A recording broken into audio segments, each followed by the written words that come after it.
বলছিলাম ইমাম হোসেন বলেছিলেন, বাবা তুমি হা করো। মারণ মন দিয়ে শুনুন, কথা বলবে না, একটু শুনো, আমাকে বলার একটু সুযোগ দেন যেন আমি বলতে পারি আপনাদের মাঝে। ইমাম হোসেন বলছেন, বেটা ও আমার ভাতিজা, মুখ হা করো, তোমাকে দিব কিছু মুখে খাওয়া। কিন্তু বাবা ভাই, দেওয়ার মতো যে কিছু ছিল না। শেষ মুহূর্তে কাসিম মনে করে বড় আশা নিয়ে, বাসনা নিয়ে, কামনা নিয়ে মুখটুকু শুধু হা করেছিল, কিন্তু দেওয়ার মতো না থাকার কারণে কিছু শেষ মুহূর্তে ইমাম হোসেন নিজের জিভটাকে বের করে ইমাম কাসিমের মুখের মধ্যে ভরে দিয়েছিল। বলুন সুবহানাল্লাহ। আর বলেছিল, বেটা আমার কাছে তো আর দেওয়ার মতো কিছু নাই, তবে তোমার যদি এই আমার জিভটা চুষে যদি তোমার হয় সান্ত্বনা, তোমার কলেজা যদি ঠান্ডা হয়ে যায়, ঠান্ডা করে নে, তাছাড়া আমার কাছে আর তাছাড়া অন্য দেওয়ার মতো কিছু নাই। কাসিম সে সময় বলেছিল, চাচা আর লাগবে না চাচা, আর আমাকে পানির কোনো আমার প্রয়োজন নাই চাচা, আমার পিপাসা মেটে গিয়েছে। কারণ ইমাম হোসেনের দুঃখ ভরা কথা শুনে ইমাম হোসেনের জিভ মুঠে গিয়েছে। এই দুঃখে শেষ মুহূর্তে বলছে, চাচা আমার আর পিপাসা নাই, আমার পিপাসা সব মিটে গিয়েছে। শেষ সালাম জানিয়ে ফুফুজানকে সালাম দিয়ে মা শহর বানুকে বলে বিদায় হয়ে চলে গেলেন কারবালার সরজমিনে। এবার কারবালার সরজমিনে আর কে লড়বে, কে তার সঙ্গে মোকাবিলায় আসবে? কেউ আসতে চাচ্ছে না বাবা ভাই। লাস্টের দিকে কাসিম রাদিয়াল্লাহু তাআলা আনহু নিজেই ঢুকে পড়লেন 22,000 সৈন্যের মধ্যে। একদিক থেকে কচু কাটার মতো সাফ করে চলে যাচ্ছে। কাউরে হয়তো বুকের মধ্যে লাগে, কাউরে ভুঁড়ি কাটে, কাউরে গর্দন কাটে, কাউরে বাজু কাটছে। একদিক থেকে কাটতে কাটতে কাটতে কাটতে এক প্রান্ত থেকে আর এক প্রান্তে পৌঁছাচ্ছে, কিন্তু একা কত ভাই লড়বে? 22,000 সৈন্য একদিকে, কাসিম একা 19 বছরের ছেলে একদিকে। কোনদিন জীবনে ময়দানে নামেনি, কোনদিন জীবনে যুদ্ধ করেনি, কিন্তু আজকে বাধ্য করেছে, যার ফলে যুদ্ধের ময়দানে নেমে পড়েছে। তাদের তো যুদ্ধ করে কোনো অভ্যাসগত নাই, কিন্তু তারপরে এত যুদ্ধ করছে, এত তাদেরকে কেটে যাচ্ছে, তারা মনে করছে যে শুধু একা কাসিম নয়, কাসিমের সঙ্গে খোদার ফেরেশতারা সাহায্য করছে। তাদেরও এটা বিশ্বাস, তারা এটা বুঝতে পারছে যে একটা লোক, একটা সামান্য 19 বছরের ছেলে হয়ে এত শত শত মানুষকে কেটে যাচ্ছে, এটা কি করে সম্ভবপর হয়? এটা স্বয়ং খোদার ফেরেশতারা তাকে হেল্প করছে, তাকে সাহায্য করছে বলেই এতটা হয়ে যাচ্ছে। কিন্তু বেরাদার, লাস্টের দিকে ওই বেঈমানেরা, এই ভাই এদিকে দেখো না, একটু এদিকে দেখো ভাই, তোমরা যদি কথা বলবে তো সামনে দিকে খারাপ হয়ে যাবে। কাসিম রাদিয়াল্লাহু তাআলা আনহু সে সময় লাস্টে নিজেই ঢুকে পড়লেন ওই 22,000 সৈন্যের ভিতরে। ঢুকে একদিক থেকে মারতে মারতে তাদের মধ্যে ঢুকে গেলেন। তারা চতুর্দিক দিয়ে ঘেরাও করে নিয়েছে। কেন বলছে বলেন দেখি? যদি মিডিলের সামনে দিকে কথা বলা হয় তাহলে আমার ডিস্টার্ব হবে, আমি কোনটা থেকে কি বলবো নিজে মাথা কাজ করবে না। অতএব যদি বেশি বলো তাহলে মাথা খারাপ হয়ে যাবে। আবার একদম কোনো কথা বলবে না। যদি ভালো না লাগে সাইডে গিয়ে বসো, কিংবা মাথা হেড করে চুপচাপ থাকে না হলে বলে যে ভালো লাগছে না, তারপরে ভালো কেমনি লাগে ওটা আবার দেখবো, চেষ্টা করবো। আমি এক কথায় চাই যেন ভালো লাগে আপনাদেরকে।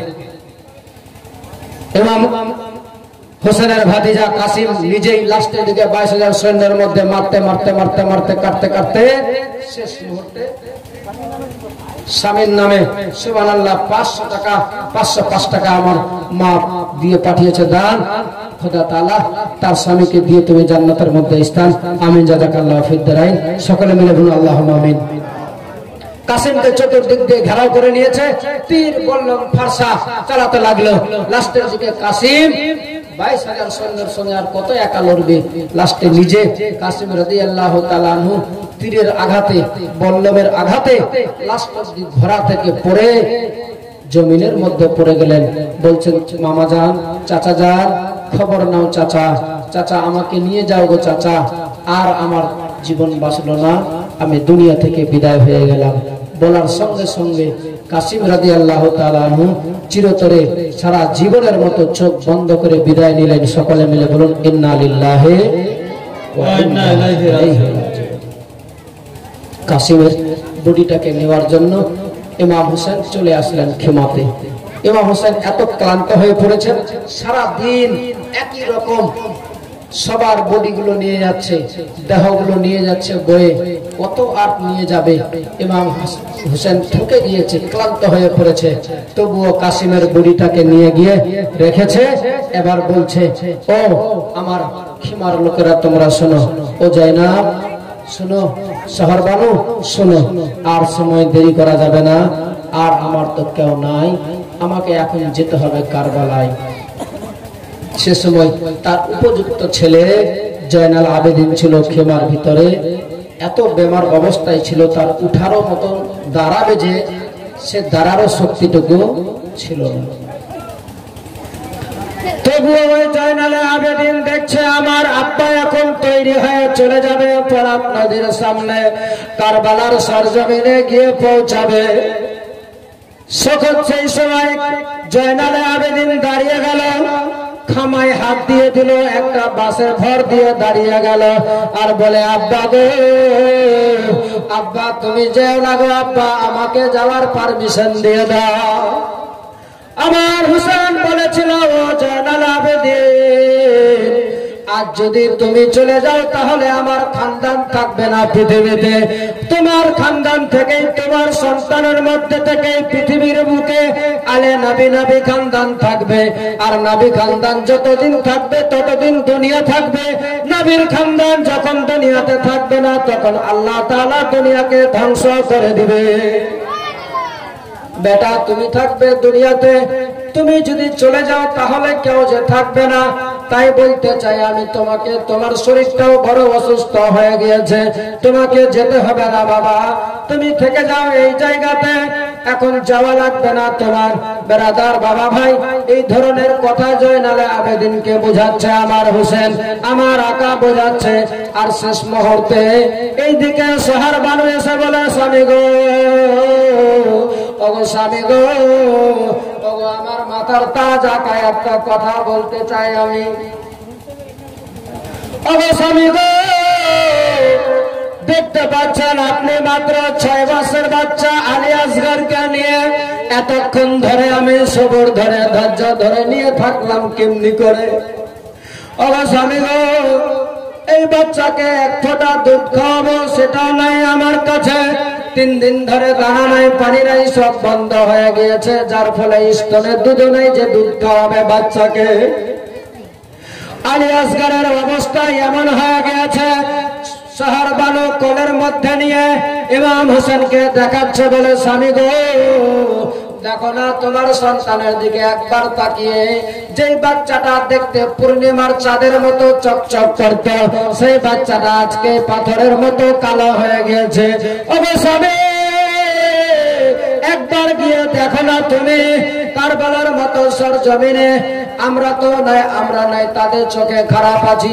এই 6 মাসের বাচ্চা তো কোনো অন্যায় করেনি, 6 মাসের বাচ্চা কোনো দোষ করেনি, খেলাফত কাকে বলে তা তো তার জানা নাই। একটু গিয়ে যদি তাদের ব্যাপারে, এই বাচ্চার ব্যাপারে বলা যায়, হয়তো তাদের অন্তরে দয়া মায়া হয়ে যেতে পারে। আমার হোসেন বলেছিল, শহর বানুরে গিয়ে কোনো লাভ হবে না, তাদের অন্তরে কোনো দয়া হবে না, মায়া হবে না, তারা আমার আসগরকে পানি দিবে না, গিয়ে লাভ হবে না। আলী আসগরের ব্যাপারে গিয়ে বলে কোনো কথা লাভ হবে না। শহর বানু বলেছিলেন সেই সময়, ওগো স্বামী একবার গিয়ে দেখো না, কারণ যদি না যাও তাহলে আমার কলেজা যে ঠান্ডা হচ্ছে না, শান্তি পায় না। তবুও ইমাম হোসেন শুধুমাত্র দিচ্ছেন সান্ত্বনা, সান্ত্বনা দেওয়ার জন্য আলী আসগরকে কোলের মধ্যে নিয়ে পৌঁছে গেলেন কারবালার সরজমিনে।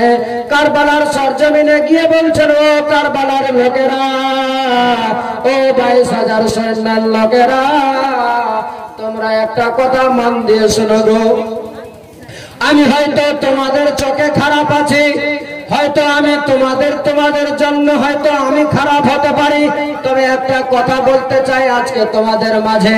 এই আমার 6 মাসের বাচ্চা আলী আসগর তো তোমাদের কোনো অন্যায় করেনি, কোনো দোষ করেনি। এই বাচ্চা আমার কিছু জানে না, খেলাবত কাকে বলে জানে না, ভালো মন্দ কাকে বলে নাই তার কোনো জানা নাই, তার কোনো ঠিকানা। তাই আজকে বলতে চাই আমি তোমাদের মাঝে, একটা ফোঁটা পানি দিয়ে দাও না আমার আলী আসগরকে। এই আলী আসগরের পিপাসায় কলেজা শুকিয়ে গিয়েছে, এই বাচ্চার কলেজা শুকিয়ে গিয়ে জিভ বারবার করে বের হচ্ছে, চেহারাটা পাথরের মতো কালো হয়ে গিয়েছে। তাই বলতে চাচ্ছি একটু দিবে তোমরা পানি আমার আসগরকে, যেন আমার আসগর পানি পান করে তার কলেজাটা ঠান্ডা হয়ে যায়। ইবনে সাদ চিৎকার করে বলেছিল, হুসেন পানি দেওয়া যাবে না তোমার ছেলেকে। আজ এই জায়গাতে পশু পাখিরা সবাই পান করবে, শুকুর কুকুর সবাই পান করবে, কিন্তু তোমার ছেলেদেরকে তোমার পরিবারের প্রতি পানি দেওয়া যাবে না। আমার হোসেন আকা বলছে আমি জানি তোমরা শুনবে না, কিন্তু কারণ একটাই রয়েছে, আমি শেষ মুহূর্তে এসেছি, ছোট্ট বাচ্চার জন্য এসেছি, আমি নিজের জন্য চাইনি তোমাদের কাছে পানি। সে সময় ইবনে সাদ বলেছিল, ও হোসেন যদি সত্যিকারী আলী আসগর তোমার সন্তান পানি চেয়ে নেয় তাহলে আমরা পানি দিয়ে দিব, নচেত পানি দিব না। যেমনি এই কথাটুকু বলেছে ইমাম হোসেন রাদিয়াল্লাহু তাআলা আনহু নিজের সন্তানকে বুকের মধ্যে একড়ে ধরেছিলেন, সেই সন্তানকে সামনে দিকে উঁচু করে ধরতে গিয়েছে, একটু মাথার উপরে করবে, আর বাচ্চাটাকে আলী আসগরকে কথাটুকু শুধু বলবে। তার আগে ইবনে সাদ বলছে, ও আমার 22,000 সৈন্যের লোকেরা, তোমরা মনে করো না আমি যেই ভাষাটা বললাম হোসেনকে যে তোমার বাচ্চা যদি পানি চাই তবে দিব, ও 22,000 সৈন্যের লোকেরা রে, তোমরা ভাবো না পানি চাইতে পারে না। হোসেন যদি একবার বলে দেয় আলী আসগরকে, এক্ষুনি আলী আসগর 6 মাসের বাচ্চা পানি চেয়ে নিবে। তাই তোমরা দেরি করবে না, তাড়াতাড়ি করে তরবারি ছেড়ে দে, তীর মেরে দে, যেন তাড়াতাড়ি করে আলী আসগর দুনিয়া থেকে বিদায় হয়ে চলে যাবে। নচেত যদি পানি চেয়ে নেই তাহলে পানি দিতে হবে, নচেত তোমাদেরকে পানি না দিলে হোসেন জিন্দা ছাড়বে না। বেরাদার এই কথা বলতে নাই, বলার সঙ্গে সঙ্গে আলী আসগর যেমনি আলী আসগরকে সামনে একটু নিয়েছে, ইমাম হোসেন বলবে আলী আসগরকে ভাষাটা শুধু বাক্যটা ব্যবহার করতে যাবে, তার আগে সুযোগ পেয়ে জালিমেরা ওই বেঈমানেরা এমন জোরে তীর মেরেছে, সঙ্গে সঙ্গে তীরখানা সাঁ করে এসে লেগে গেল ইমাম হোসেনের বাজুতে। ইমাম হোসেনের বাজুতে লাগার সঙ্গে সঙ্গে বাজুটা ছিদ্র হয়, বাজুকে ভেদ করে এসে আলী আসগরের হুলকুনের মধ্যে ঢুকে গিয়েছে। যেমনি আলী আসগরের হুলকুনের মধ্যে লেগে গেল তীরখানা, লাগার সঙ্গে সঙ্গে ফিনকি মেরে রক্ত বয়ে যাচ্ছে। আলী আসগরের যখনই এই হুলকুনের মধ্যে গলার মধ্যে তীরখানা লেগে গিয়েছে, আমার হোসেন আকা থেকে সহ্য না করতে পেরে সে সময় ইমাম হোসেন চেয়েছিল যদি তীরখানাকে টেনে নি তাহলে হয়তো আমার ছেলে বেঁচে যাবে, মারা যাবে না, আমার হোসেন বেঁচে যাবে, যার ফলে তীরখানাকে গলা থেকে টানবে। যেমনি টানতে গিয়েছে, ছোট্ট করে আস্তে একটু টানার ইচ্ছা টার্গেট নিয়েছে, তীরখানা টানার সময় আলী আসগর জোর করে একটা হিচকি দিয়ে চিরতরে জন্মের মতো বিদায় হয়ে চলে গেল। ইমাম হোসেন রক্ত ভরা হাতের মধ্যে রক্ত নিয়ে, চুল ভরা রক্ত হাতের মধ্যে নিয়ে নিয়েছে। সে সময় রক্তটা জমিনের নিচে ফেলতে চেয়েছিলেন, সে সময় জমিন থেকে আওয়াজ উঠেছিল, বলে হোসেন আজ এই রক্ত যদি এক ফোঁটা জমিনে পড়ে যায়, তোমার আসগরের রক্ত যদি জমিনের মধ্যে পড়ে যায়, কিয়ামতের সকাল পর্যন্ত জমিন থেকে সবুজ ঘাস হবে না। ইমাম হোসেন সঙ্গে সঙ্গে রক্তটাকে নিয়ে আসমানের দিকে নিক্ষেপ করবেন বলে মনে করেছে। সে সময় আসমান থেকে গায়েবী আওয়াজ আসছে, বলে হোসেন গো, আজকে যদি তুমি এই রক্তটাকে আসমানের দিকে নিক্ষেপ করো তাহলে কিয়ামতের সকাল পর্যন্ত আসমান থেকে এক ফোঁটা পানি বর্ষণ হবে না। সে সময় আমার হোসেন আকা রক্তটুকু নিয়ে আসমানের দিকে লক্ষ্য করে বলছে ইনকার आसमां को है जमी राजी नहीं, इनकार आसमां को है जमी राजी नहीं। अली असगर तुम्हारा खून का ठिकाना कहीं नहीं। রক্তটুকু নিয়ে মুখের মধ্যে নিজের শরীরের মধ্যে নিজের দেহতে মেখে দিল। আমার হোসেন কেমনি করে সহ্য করেছিল পাহাড়ের মতো ধৈর্য ধরে, পাহাড়ের মতো সহ্য করে ধৈর্য ধরে ইমাম হোসেন দাঁড়িয়েছিল খিবার মতো জায়গাতে। নিজের সন্তানের রক্তটাকে মাটিতেও ফেলতে পেল না, রক্তটা কোথাও ফেলতে পেল না, চালাতে পেল না। শেষ পর্যন্ত রক্ত নিজের দেহের মধ্যে মুখে মেখে নিল। আর সে সময় জিবরিলে আমিন আমার খোদার কাছে বলে রব্বুল আলামিন আজ এমন কোন পরীক্ষা এমন হচ্ছে তোমার হুসেনের, যে হুসেনের সন্তানের হুকুমের মধ্যে তীর লেগেছে, হুসেন তীরকে টানতে গিয়ে চিরতরে সে বিদায় হয়ে চলে গেল। চুল্লু ভরা রক্ত ফেলবে, সেই রক্ত পর্যন্ত ফেলতে পেল না। এই হুসেন আজকে নিজের সন্তানের রক্তকে নিজের সারা শরীরে মেখে নিল কেমনি করে? ওগো মাগো, এই তোমার হুসেন ইসলামকে তোমার দিনকে বাঁচার জন্য নিজেও জীবন দিয়ে দিবে। আজ নিজের জীবন দেওয়ার আগে নিজের সন্তানের রক্ত নিজের শরীরের মধ্যে মেখে নিল কেমনি করে? আমার আল্লাহ যেখানে এই কথাটুকু শুনেছে, ফেরেশতারা অধীর হয়ে শুধু আমার খোদার দরবারে কাঁদে, বলে ওগো মাবুদ তোমার এমন কি মহিমা আমরা তো বুঝতে পারলাম না। আমার আল্লাহ বলেছিল ও আমার ফেরেশতারা রে, আজ যদি এটা পরীক্ষার ব্যাপার না থাকতো তাহলে আমি খোদা এটা বরদাস্ত করতে পারতাম না। এটা একমাত্র পরীক্ষা নিরীক্ষার ব্যাপার আছে, যার ফলে তাদের উদ্দিষ্টে লেখা হয়ে গিয়েছে। রূহের যুগে আত্মার যুগে তারা স্বীকার করে নিয়েছে তাদের দ্বারা ইসলাম জিন্দা হবে, যার ফলে আমি খোদা পর্যন্ত আজকে কিছু বলি না। ব্রাদার বাবা ভাই ইমাম হোসেন রাদিয়াল্লাহু তাআলা আনহু সঙ্গে সঙ্গে নিয়ে চলে আসলেন আলী আসগরকে, কোলের মধ্যে নিয়ে নিয়েছে, চাদরখানা ঢাকা দিয়ে মুখের মধ্যে ঢাকা দিয়ে দিলেন, বুকের মধ্যে নিয়ে নিলেন আলী আসগরকে, নিয়ে চলে গেলেন ঘোড়ার উপরে চেপে খিমার মধ্যে। আর বলে শহর বানু রে, আজকে তোমার ছেলে এমন পানি পান করেছে জীবনে আর কোনদিন পানি চাইবে না। এই তোমার আসগরে এমন ঘুম বেড়েছে জীবনে আর কোনদিন জাগবে না, কোনদিন জীবনে আর তোরে মা বলে ডাকবে না, আর আমায় বাবা বলেও ডাকবে না। আলী আসগরকে ইমাম হোসেন এই কথাগুলো শহর বানুকে শোনাচ্ছে। শহর বানু তো এমনি ক্লান্ত হয়ে গিয়েছিল, যার ফলে কথা বুঝতে সে ভালোভাবে পারে না। বলে স্বামী গো, কি বলতে চাইছো তুমি?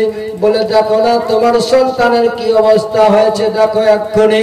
যেক্ষুনি ইমাম হোসেন এই কথাগুলো বলছিল, শহর বানু মনে করেছিল হয়তো মনে হয় আমার স্বামী নিজের সন্তানকে পানি পিলিয়ে দিয়েছে, পানি পান করিয়েছে, যার ফলে বলছে জীবনে কোনোদিন পানি আর পান করবে না। বড় আশা নিয়ে মনের মধ্যে বাসনা নিয়ে শহর বানু হাতখানা বাড়িয়েছে আমার সন্তানকে, আমার কলেজার টুকরাকে দিবে আমার কোলে। বাবা ভাই আমি মা বোন বলতে চাই এটাই কারণ, কেননা ছেলেদের প্রতি সন্তানের প্রতি মা বোনদের কত আদর যত্ন থাকে, কত মায়া মমতা থাকে, এটাই বলে বোঝাতে চাই আমি। শহর বানুর মনে কেমন হয়েছিল দয়া সেই মুহূর্তে? শহর বানু মনে করেছিল আজকে আমার বাড়িতে, আজ আমার খিমাতে আমার স্বামী পানি এনে আমার সন্তানকে পানি পান করিয়ে দিয়েছে, আজ এমন পানি পান করিয়েছে আমার ছেলে আর পানি কোন সময় চাইবে না।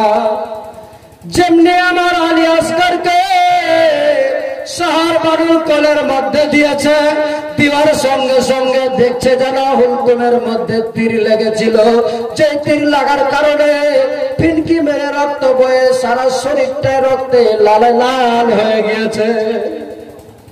এই আলী আসগরকে বুকের মধ্যে জড়িয়ে নিয়ে মা শহর বানু মুখে চুম্বন দেয়, বলে লাগায় বারবার করে, মাটির মধ্যে খিমাতে রেখে দিয়ে খোদার রাহে সিজদায় পড়ে আল্লাহর দরবারে হাত তুলে বলে, মাবুদ ওগো রব্বুল আলামিন, আজকে আমার গর্ভে এই সন্তান ছিল, যে কয়েকটা ছিল আমার ছেলে, তারা সব কারবালার ময়দানে চলে গেল। খোদা তাআলা যদি এমনি করে আমার আরো সন্তান থাকতো, তাহলে আমি তোমার দিনের খাতিরে সবাইকে দিয়ে দিতাম। খোদা তাআলা এই আমার আলী আসগর 6 মাসের বাচ্চা চলে গেল দুনিয়া ছেড়ে। খোদা তাআলা তুমি এই কবুল করে নাও আমার ছেলের শহীদকে, আমার ছেলেকে তুমি কবুল করে নাও। ইমাম হোসেন বলে, মা ও বোন জাইনাব ও শহর বানু বিবি রে, তোমরা আর কাঁদবে না, কাঁদার আর সময় নাই, তোমরা দেরি করো না, আর দেরি করাও যাবে না। নিয়ে নাও তোমরা ভালোভাবে, যারা যারা যেই জায়গাতে আছে সেই জায়গাতেই থাকতে দিবে। খোদা চাইতে গেলে যার যেখানে দাফন কাফনের ব্যবস্থা হবে ঠিক জায়গায় হয়ে যাবে। শহর বানু দাঁড়িয়ে আছে, ইমাম হোসেন বুঝাচ্ছে, বলে আর তো কেউ থাকলো না বাকি, এবার যেতে হবে আমাকে। ও শহর বানু রে, আমার এই মুহূর্তে আর যাওয়ার মতো আর কিছু থাকলো না। ইমাম হোসেন রাদিয়াল্লাহু তাআলা আনহু ঘোড়ার উপরে চাপবেন, বের হচ্ছেন শেষ মুহূর্তে। সে সময় বের হওয়ার সময় ঘোড়ার লাগাম খাড়া ধরে যখন টানে, ছোটে বলি বাবা, ইমাম হোসেন সপরিবারকে সালাম করে, জুব্বা পাগড়ি পরিধান করে, ঢাল তরবারি নিয়ে যখন বেরিয়ে যাচ্ছেন ময়দানে, সে সময় ঘোড়ার লাগাম খানা ধরে টেনেছে। যখন টানতে নাই, ঘোড়া যেই জায়গাতে দাঁড়িয়ে ছিল ওই জায়গায় দাঁড়িয়ে আছে, একটু নড়াচড়া করে না। ইমাম হোসেন বলতে লাগলেন, ও দুল্লুল রে, এতদিন ধরে কোনদিন মুখে আমাকে কথা বলতে লাগেনি, শুধুমাত্র ইশারা করতে গেলে তুমি বিজলির মতো ছুটতে, বিদ্যুতের চাইতেও গতিবেগিতে তুমি বেশি চাপ চলতে। আজকে তোমাকে বলার পরেও কেন তুমি যাচ্ছ না? ও দুলদুল, তোমার কি জানে ভয় হয়ে গিয়েছে, যার ফলে তুমি কারবালার ময়দানে যেতে চাচ্ছ না? সে সময় দুলদুল বলেছিল, বাবা খোদা তাআলা তোমার হোসেনকে আমাকে বুঝার জন্য, বলার জন্য তুমি আমাকে জবান দিয়ে দাও। খোদা তাআলা সেই দুলদুলকে জবান দিয়েছিল নিজের জবানে। ওই ইমাম হোসেনকে বলেছিল, গো আকা, আজকে কেমনি করে আমি সামনে বাড়বো গো আকা? দেখুন না আপনি, আমি কি করে সামনে বাড়তে পারি, সামনে বাড়ার চেষ্টা করছি, কিন্তু দেখুন আপনার মেয়ে, আপনার বেটি সকিনা আমার পা দুটো জড়িয়ে ধরে আছে।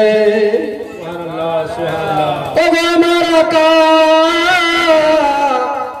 একবার যদি আমি পাটা উঠিয়ে নিই, পা দুটো একবার সামনে তুলে নিই, তাহলে আপনার বেটি সকিনা কষ্ট পেয়ে যাবে, আপনার সকিনার প্রতি জুলুম হয়ে যাবে, আপনার সকিনার আঘাত পেয়ে যাবে, যার ফলে আমি কি করব, যার কারণে আমি একটুখান নড়াচড়া করতে পারি না। ইমাম হোসেন রাদিয়াল্লাহু তাআলা আনহু নেমে গেলেন ঘোড়া থেকে, বলে, গো মা, ও সকিনা, তুমি কেন এমনি করে ঘোড়ার সামনে দাঁড়িয়ে গেলে? বলে, আব্বা গো, তুমি চলে গেলে গো আব্বা, চলে যাচ্ছ, আমার সাহারা কে থাকবে গো আব্বা? যেই কোলের মধ্যে রাত্রি বেলায় তোমার বুকে আমি না ঘুমালে আমার ঘুম আসে না রাত্রে বেলায়, ও গো আব্বা, আজকে তুমি চলে যাচ্ছ গো, আমি কেমনি করে থাকবো একাতে? আমার হোসেন বলেছিল সেই সময়, ও বেটি সকিনা রে, তুমি চিন্তা করো না, তুমি আজকে একটু আঁচলখানা বের করো। মা সকিনা সেই সময় নিজের চাদর খানা বের করেছিল। আমার হোসেন সেই সময় নিজের চোখ থেকে 2 ফোঁটা জল নিজের বেটির চাদরের মধ্যে দিয়েছিল। বলেন সুবহানাল্লাহ। বলেছিল, ও সকিনা, ও মা, এই চাদরটাকে তুমি রাখবে যত্ন করে, যখন বাবার কথা মনে পড়বে, যখন আমার কথা মনে আসবে, একবার চাদরটা খুলে দেখবে, তোমার বিয়োগ বেদনা সব মিটে যাবে। এই বলে দিয়ে ঘোড়ার উপরে চেপে আবার বেরিয়ে যাচ্ছে। পিছন দিক থেকে যেন কে হোসেন বলে আওয়াজ দিচ্ছে, বলে হোসেন ওগো আকা একটু দাঁড়াবেন আকা, একটু দাঁড়ান না গো আকা। যেমনি আওয়াজটুকু শুনেছে ইমাম হোসেন সঙ্গে সঙ্গে ঘোড়া থেকে নেমে থমকে দাঁড়িয়ে গিয়েছে। দেখতে পাই যেন মদিনার দিক থেকে দ্রুত গতিতে ঘোড়ার উপরে চেপে খাটাম খাটাম করে যেন কে ছুটে আসছে আমার কাছে। ইমাম হোসেন রাদিয়াল্লাহু তাআলা আনহু দেখার সঙ্গে সঙ্গে দাঁড়িয়ে গেলেন সেই জায়গা। ইমাম হোসেন বলতে লাগলেন কে আছে দেখো তো।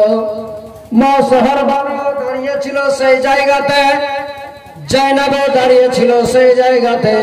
দেখছে আমার হোসেন আকা এখনই ঘোড়ার উপরে চেপে রওনা হয়ে যাচ্ছিল, হঠাৎ করে আবার কেন থেমে গেল কারণটা কি বুঝতে তো পারলাম না। দেখতে পাচ্ছে ইমাম হোসেন বলছে সোহরবানু রে, দেখা যাচ্ছে যেন কে আমাকে ডাকছে, আমার কাছে ছুটে আসছে। ইমাম হোসেন দাঁড়িয়ে গেলেন, দেখছে যেন একটা মেহমান সোনার মদিনা থেকে এসেছে।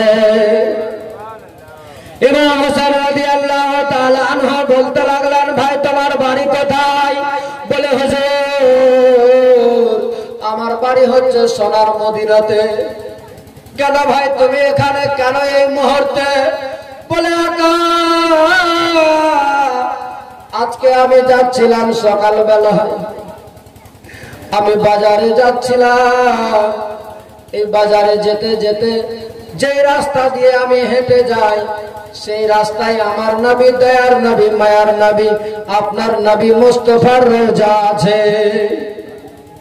ওই রাস্তা দিয়ে আমি যাচ্ছিলাম বাজারের দিকে। বাজারে যেতে যেতে ওই মাজারের কাছে গিয়ে যখন পৌঁছেছি, বিশ্ব নবীর রওজার পাশে যেমনি পৌঁছেছি, দেখতে পাচ্ছি সেই জায়গাতে যেন মা সগরা, আপনার মেয়ে সগরা যেন মা নবীর রওজা ধরে কাঁদা কান্দা করে। আমি তার কান্না দেখে থেমে গেলাম, যেতে পারলাম না, সামনে আর পারলাম না, নেমে গেলাম। জিজ্ঞেস করতে লাগলাম মা তুমি কেন কাঁদছো এমনি করে? বলে আমার মা নাই, আমার বাবা নাই, আমাকে সবাই রেখে চলে গিয়েছে। আমি সে সময় জিজ্ঞেস করেছিলাম তোমার নাম কি? বলে আমার নাম হচ্ছে সগরা, আমার বাবার নাম হচ্ছে হোসেন, আমার আব্বা আমাকে রেখে চলে গিয়েছে মক্কাতে। শুনতে পেলাম নাকি মক্কাতে আমার আর আব্বা নাই, মক্কা থেকে আবার চলে গিয়েছে কারবালা। ইমাম হোসেনের এই কথাগুলো যেমনি সগরার মুখ থেকে শুনতে পেয়েছে, ওই ইমাম হোসেনের কথা শোনার সঙ্গে সঙ্গে সগরার মুখে যেমনি শুনেছে, ওই মদিনার লোকটার চোখ দিয়ে টস টস করে শুধু পানি বয়ে যাচ্ছে। ওই চোখে পানি দেখে সগরা সে সময় বলেছিল ওগো আল্লাহর বান্দা একটা কথা বলবো আজকে তোমাকে, হয়তো তোমাকে দয়া লেগেছে, তোমার মায়া আছে, তুমি একটা আমার কাজ করতে পারবে? বলে কি এমন কাজ রয়ে আছে? বলে আমার কাছে একটা পটলা আছে, কয়েকটা কাপড় রয়ে আছে, একটা টুপি বানিয়েছি। আমার ভাই আলী আসগর ছিল, যে 6 মাসের আলী আসগরকে নিয়ে চলে গেল, আমার মা চলে গিয়েছে, আমার বাবা চলে গিয়েছে, তাদের জন্য সেই আলী আসগরের জন্য একটা আমি টুপি বানিয়েছি। আমার আলী আসগর ভাইয়ের জন্য কয়েকটা খেলনাও তৈরি করেছি, একটা পটলার মধ্যে রেডি করা আছে। এই পটলাটুকু যদি আমার আব্বার কাছে তুমি পৌঁছে দিতে পারো, আমার কাছে তো দেওয়ার মতো কিছু নাই, কিন্তু তুমি আমার আব্বার কাছে গেলে আমার আব্বা তোমাকে বড় ইনাম দিবে। বেরাদার বাবা ভাই, ওই সময় সগরা বুঝাচ্ছে বলে একটা চিঠি লেখা আছে, ওই চিঠিটা দিয়ে দিলেন লোকটাকে। লোকটা বলছে মা তুমি চিন্তা করো না মা, আমি আর বাজার যাব না, সর্বপ্রথমে তোমার চিঠি এই পটলাটা নিয়ে যাব হোসেনের দরবারে আগে। ইমাম হোসেনের বেটি সগরার কাছ থেকে চিঠিখানা নিয়ে নিল, পটলাটা নিয়ে ছুটতে লাগলো, ঘোড়ার উপরে চেপে চলে গেল মক্কাতে। মক্কাতে গিয়ে যেমনি পৌঁছেছে, মক্কার মানুষরা দেখে গিয়ে যেমনি শুনতে পেল ইমাম হোসেনের জন্য এসেছে, সে সময় বলেছিল ইমাম হোসেনের ব্যাপারে আমরা হোসেন আকাকে বারবার নিষেধ করলাম, কিন্তু তারপরেও চলে গেল কুফাতে। লোকটা আর দেরি করলো না, সঙ্গে সঙ্গে আবার উঠে ঘোড়ার উপরে চেপে চলে আসলো আমার হুসেন আকার কাছে। ইমাম হোসেনের সামনে সব কথাগুলো বিড়বিড় করে বলছে, বলে হুজুর আমি গেলাম মক্কাতে, মক্কা থেকে লাস্ট অবধি চলে আসলাম আপনার কাছে, এই জায়গাতে পৌঁছেছি হুজুর, একটাই আশা নিয়ে আপনার মেয়ের কান্না দেখে আর আমি সহ্য করতে পারিনি। আপনার মেয়ে বিশ্বনবীর রাজা ধরে শুধু কান্না করে, তার চোখ দিয়ে শুধু পানি বয়ে যাচ্ছে, তার শরীরটা বড় ক্লান্ত হয়ে গিয়েছে, বড় কঙ্কাল হয়ে গিয়েছে। তাকে দেখে আমার মায়া চলে আসলো, যার ফলে আমি থাকতে পারলাম না সেই জায়গাতে, যার কারণে চলে আসলাম আপনার দরবারে। আমার হোসেন আকা সঙ্গে সঙ্গে পটলাটাকে নিয়ে এবার কাপড়গুলো দেখছে, খুলে দেখতে পাচ্ছে একটা টুপি বানিয়েছে, একটা কয়েকটা খেলনা রয়ে আছে, তার সাথে একটা চিঠি রয়েছে। চিঠিটাতে লেখা আছে, বলে আব্বা গো, ওগো আব্বা, আমার ভাই আলী আসগর হয়তো বড় হয়ে গিয়েছে, যে আলী আসগর নাই আর পৃথিবীতে বেঁচে, যে আসগর চিরতরে সারা জন্মের মতো বিদায় হয়ে চলে গিয়েছে। এখন যাবার মুহূর্তে ইমাম হোসেন যাবেন কারবালাতে, সেই সময় চিঠিটা পড়ছে। ইমাম হোসেন কেমন করে ধৈর্য ধরে সবুর করে চিঠিটা পড়ছিল। ইমাম হোসেন চিঠিটা পড়ছে, চিঠিতে লেখা আছে, বলে আব্বা আজকে হয়তো আমার ভাই আলী আসগর অনেক বড় হয়ে গিয়েছে, এই আমার আলী আসগরের জন্য টুপি বানিয়েছি গো আব্বা, এই টুপিটা আমার আলী আসগর ভাইয়ের মাথার মধ্যে দিবে, আমার ভাইকে খুব সুন্দর দেখাবে। এই আমার ভাই আলী আসগরের জন্য কয়েকটা খেলনা বানিয়েছি, খেলনাগুলো দিবে আমার ভাইকে, আমার ভাই খেলনাগুলো নিয়ে যদি খেলে আমার মনটা, আমার কলেজাটা ঠান্ডা হয়ে যাবে। ইমাম হোসেন এই কথাগুলো শুধু চিঠিটা পড়ছে, কলেজা যেন ইমাম হোসেনের ফেটে যাচ্ছে। ইমাম হোসেন যেন আর পড়তে পারে না, বরদাস্ত হচ্ছে না, তবুও পড়ে যাচ্ছে। ইমাম হোসেন শেষ মুহূর্তে লাস্টের দিকে দেখছে যেন লেখা আছে, বলে আব্বা তোমরা আমাকে চেয়েছিলে, তোমরা বলেছিলে মা আমরা যাচ্ছি মক্কাতে, কয়েকদিনের মধ্যে নিয়ে চলে যাব তোমাকে এখান থেকে, এখন শরীরটা অসুস্থ আছে বলে নিয়ে যেতে পারছি না তোমাকে গো মা। ও বাবা ভাই, ইমাম হোসেন রাদিয়াল্লাহু তাআলা আনহু চিঠিটাতে লেখা আছে সমস্ত কিছু আলী আসগরের ব্যাপারে বলেছে।